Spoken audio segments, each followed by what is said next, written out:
My name is Juli. I am a Brazilian mycologist and I am trans non-binary. I use they pronouns. And I also enjoy playing music. I play some instruments in percussion and transversal flute, and I sing also in a group. And yeah, I love mushrooms.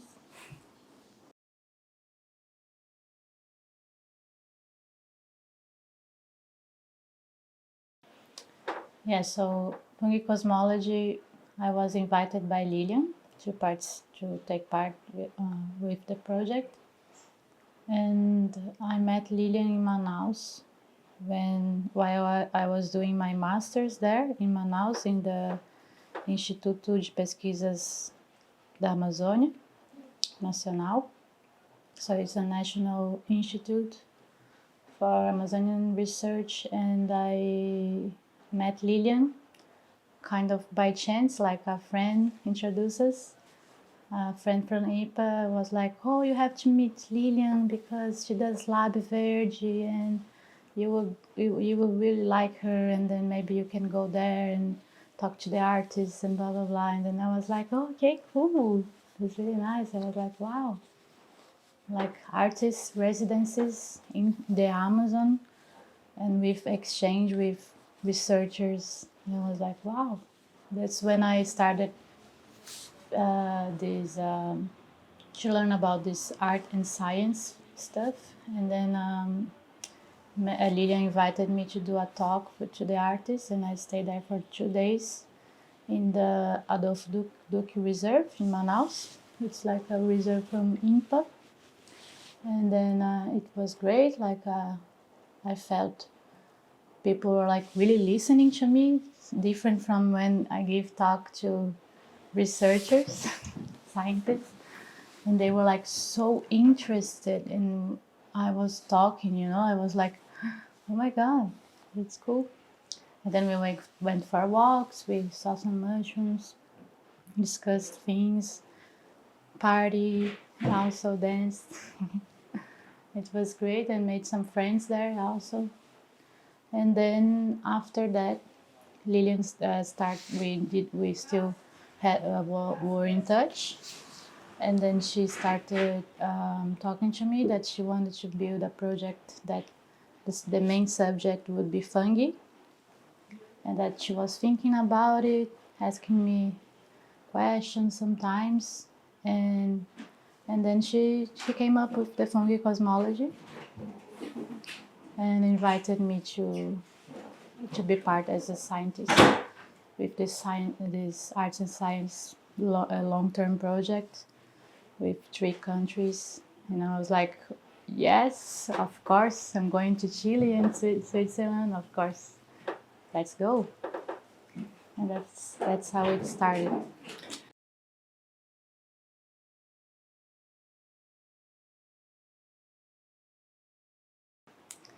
I think I think so, but not so much. Like there is particularities, of course, and also like there is particularities on the place you are. Like here in Patagonia, we are in a very cold place, raining a lot, and you have to.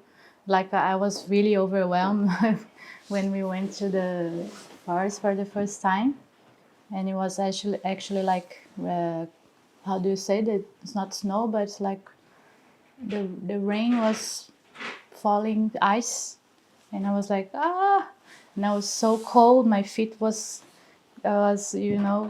freezing, and there was so many mushrooms new that I never saw for the first time I was seeing, and also all these notophagus forests. They are amazing. So it's very different to work there in this environment than working, and also you can really like go to the floor and roll in the floor if you want. There is no animals, there is no insects, there is no ticks, there is no snakes, spiders or anything, ants. scorpions. And in the Amazon, all of this is really abundant. The amount of insects and all kinds of animals that could bite you all the time. And with mushrooms, we are always like putting our hands in the ground in places where snakes could be, where spiders could live, scorpions, all of that. Ants. So, and the soil also changes a lot. So sometimes, like for research that Martina and Ben and Pachi are doing, that they have to dig the soil to get the mycorrhiza.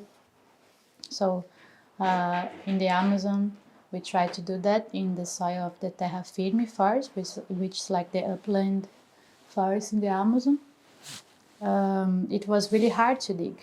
They couldn't really put the soil core inside, and they saw that it was really different, and that was so. Yeah, it really changes depending on the place you are, but also the cultural background also changes a lot, like from different cultures, of course. But it's not something that really could really change something the results, like I don't think so.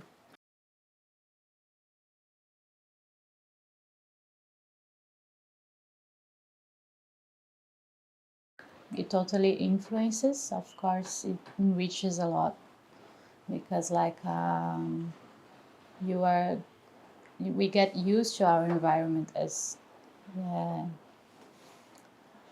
usually, I mean generally we get used to our environment. And like I'm from the south of Brazil, which is different from the Amazon, but the rainforests, they don't change so much.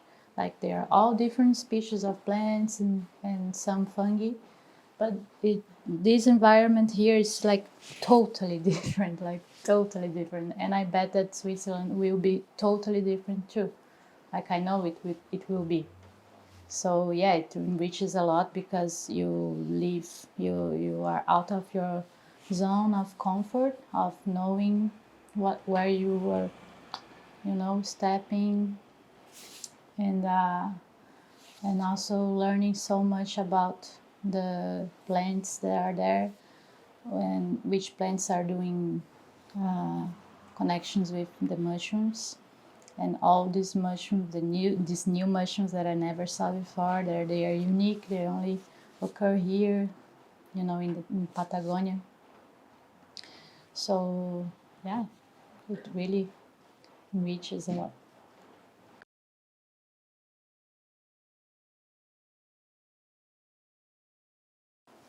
Yeah, that's a very important question. Science has a very difficult approach in like doing this, um, like translating the scientific language to like to the public in general. I don't do that specifically, but like I'm only starting. I don't have a position in an institution. I'm planning to do my doctorate, and it's really hard also for us. Like we don't earn much money, even to do our own research. So think about even doing extra work because it becomes an extra work. So yeah, we should be more. There should be more investment in this area. Definitely.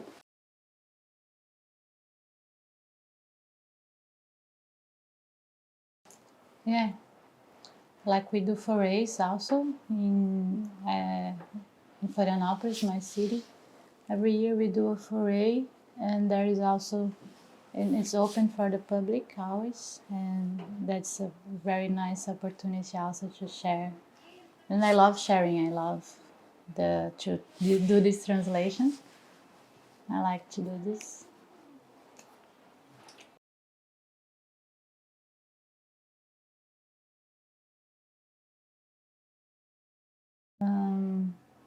I am in my first arts and science project itself. Like I've been to Lab Verde before, but more in a position of a scientist giving a talk to artists, you know. And now we are building something together, which is really, really, it's been really hard. Like we're having so many discussions, but I really think that yes, like it is changing a lot our perspectives as scientists, and I think also changes for the artists, the perspectives that the artists have amongst two scientists. Like I think, yeah.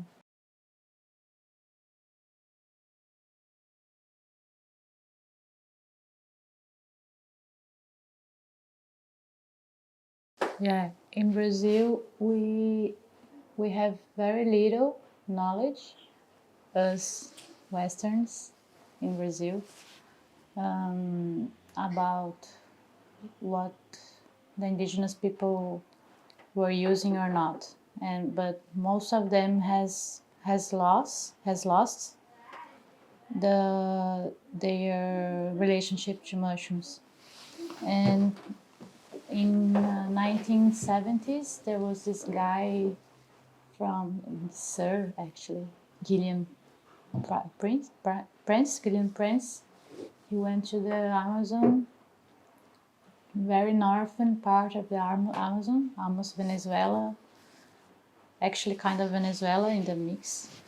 And he saw the Yanomami eating mushrooms, and then this work was then more elaborated in 2016 with Noemia and the Institute Socioambiental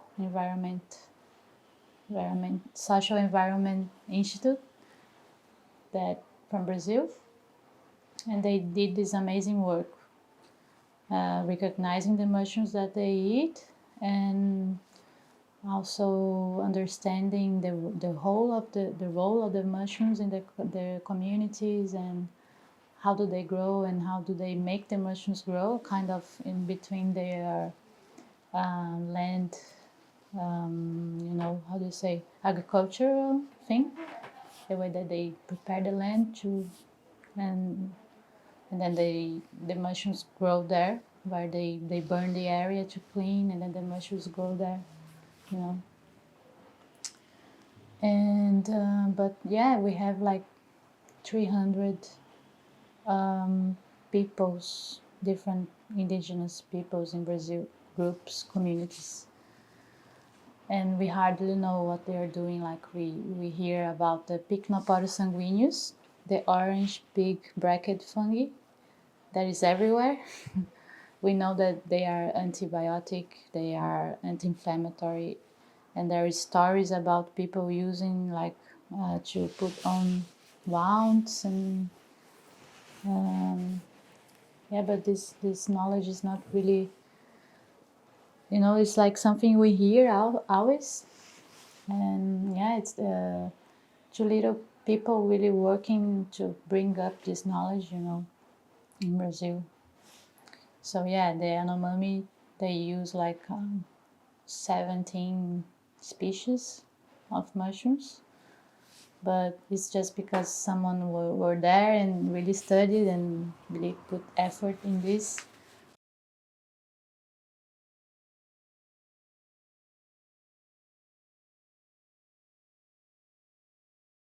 Brazil should be more attentive to, because yeah, like we have lots of native species of mushrooms that are edible, but they are not on the markets, you know, like in Europe or even here in Chile. They sell the chungles, the dueñas. People go there, pick, and they sell in local markets, but that doesn't really happen in Brazil.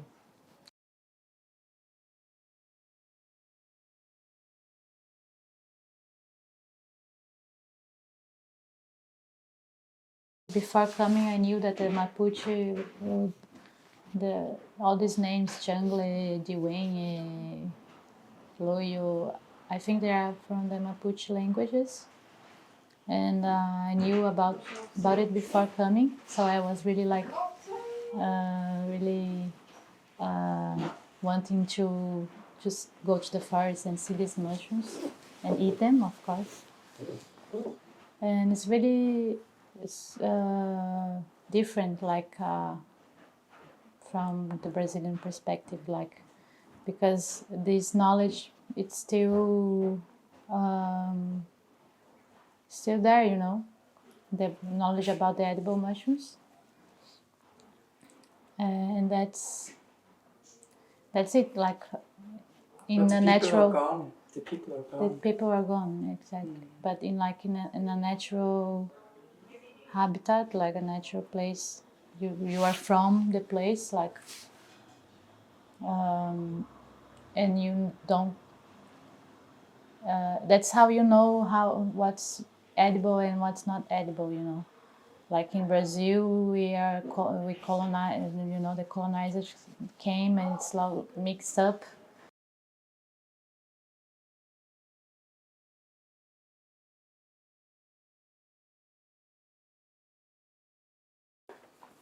So yeah, so the first day we arrived in Puerto Yarto, we went for a walk, and in the grass there was many white big balls full of warties, yeah, warties. And Martina found them, right? And Martina found them, and we took a few, like 2, I think, that were good to eat, because they are only good to eat when they are young, and then they mature. That means the spores are ready, and then because the inside of them is only spores, like a big mass of spores. And when the spores get ready, they get like they change the color to the color of the spores. There is dark color, and they turn into a big poof ball. They like poof, and that's how they disperse their spores. That's the strategy they use. So you have to really find them when they're really young, and they are white inside. You cut them and they're really all white. And we found them, and then Maya, you prepared them for us. And also the agaricus, the champignons that we found there also. So kind of, I don't know if they are introduced or they are from here, but they're pretty much similar to the mushrooms that we find, the agaricus that we find in the markets, the champignons or portobellos.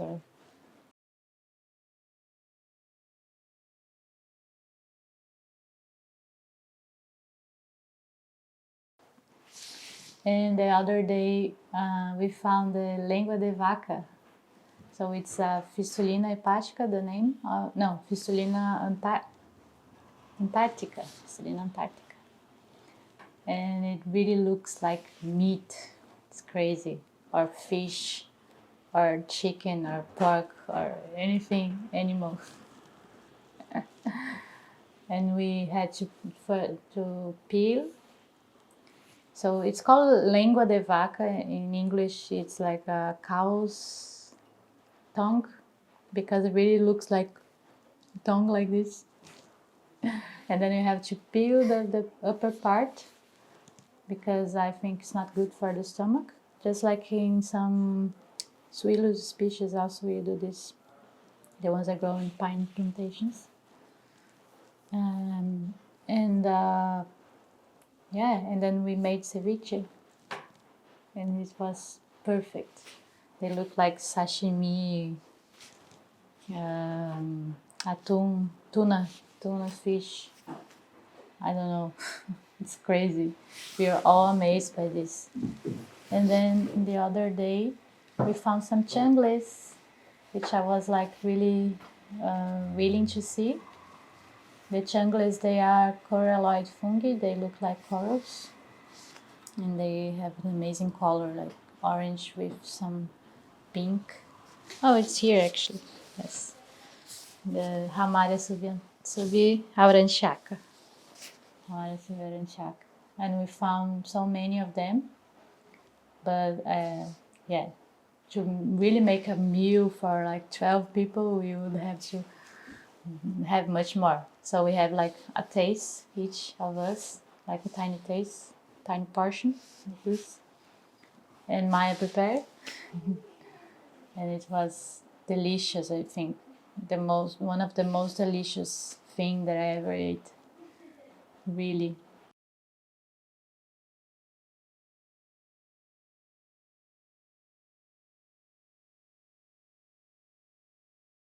We were very cautious with the chunglis because Pachi's friends said that they could give some stomach ache in some people, especially Europeans.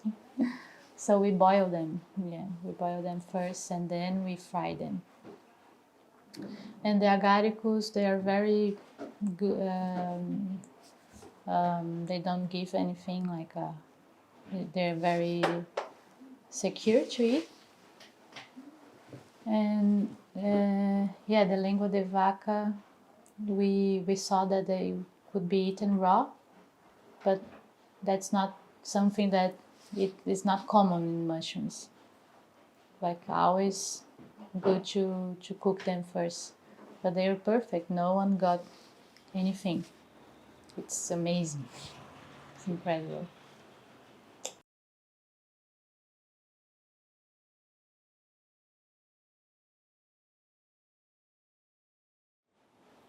Do you know? No. Yeah, that was something we were thinking To about. see the Like, guanacos. the guanacos.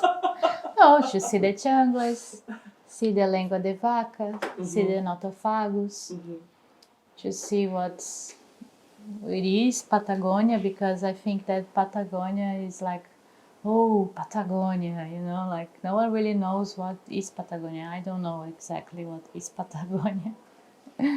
It's like it's in between two countries.